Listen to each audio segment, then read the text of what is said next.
Kepala Desa Jaten, Harga Satata ditetapkan sebagai tersangka dalam kasus dugaan korupsi penyalahgunaan tanah Bengkok. Kades tersebut telah menjalani pemeriksaan sebanyak 3 kali sebelum akhirnya ditetapkan sebagai tersangka dan ditahan di Rutan Polres Karanganyar sekira pukul 17.15. Kades tersebut ditetapkan sebagai tersangka setelah sekitar sepekan kembali ke tanah air seusai menunaikan ibadah haji. Kasipitsus Kejaksaan Negeri, Kejari, Kabupaten Karanganyar, Hartanto menyampaikan, Kades tersebut ditetapkan sebagai tersangka dalam penyalahgunaan tanah Bengkok.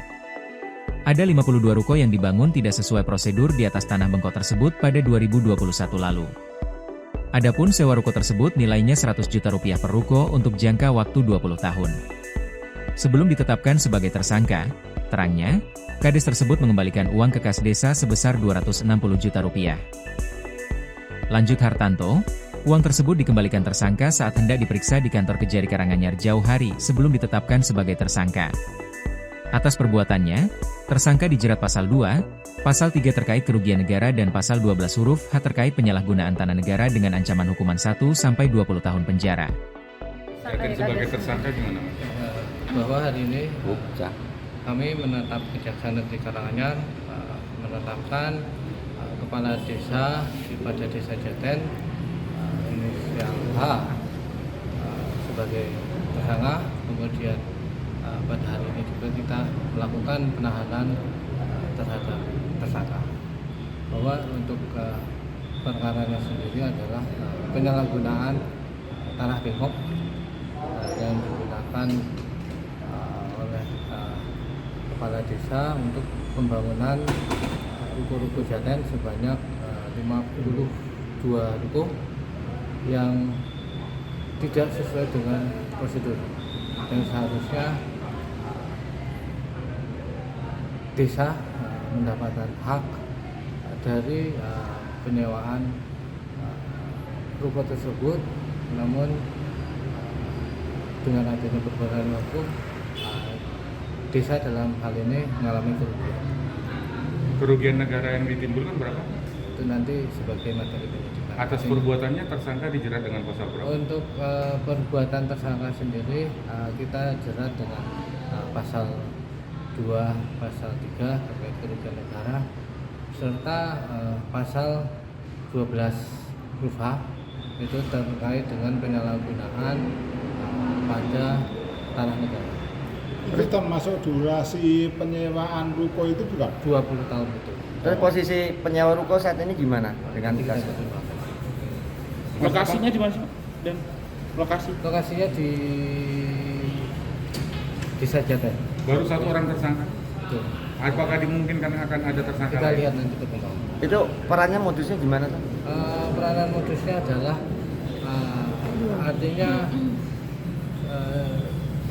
tersangka ini selaku kepala desa dalam memanfaatkan aset desa itu tidak sesuai dengan prosedur sehingga menimbulkan kerugian negara dalam hal ini kerugian keuangan desa.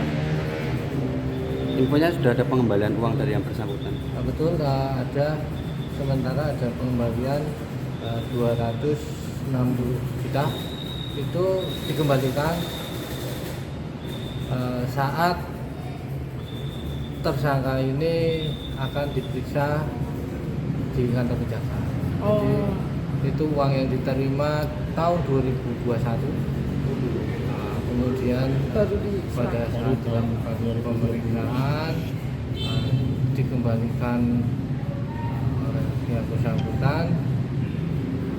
Terus sekitar kalau dari korannya sekitar jam 10 baru yang bersangkutan tersangka ini menjalani pemeriksaan pertama jam 1 kita jam 1. Sesuai perjanjian itu sewanya berapa nominalnya? 100. Untuk 1 ruko. Itu tahun berapa mulainya, Pak? Untuk waktunya 2021. sudah diperiksa berapa kali? Untuk kepala desa kemungkinan ini pemeriksaan ketiga. Pemeriksaan setia. Infonya kemarin juga habis melaksanakan haji atau seperti apa? Betul. itu yang 20 ruko atau sebetulnya harusnya sesuai dengan masa jabatan kepala desa. Jadi ini memang ada sebutannya bukan konsepnya sendiri, ini bukan sewa tapi Beli. bangun seraguna. Memang konsepnya ini adalah, tapi ini tidak sesuai prosedur dan ini ya, merugikan keuangan desa. Makanya kita tutup hari ini ada penyalahgunaan kewenangan, ada perbuatan melawan hukum, maka kita tetapkan sebagai tersangka. Ancaman hukuman kira-kira? 1 sampai 2 tahun. Download Tribun X sekarang, menghadirkan lokal menjadi Indonesia.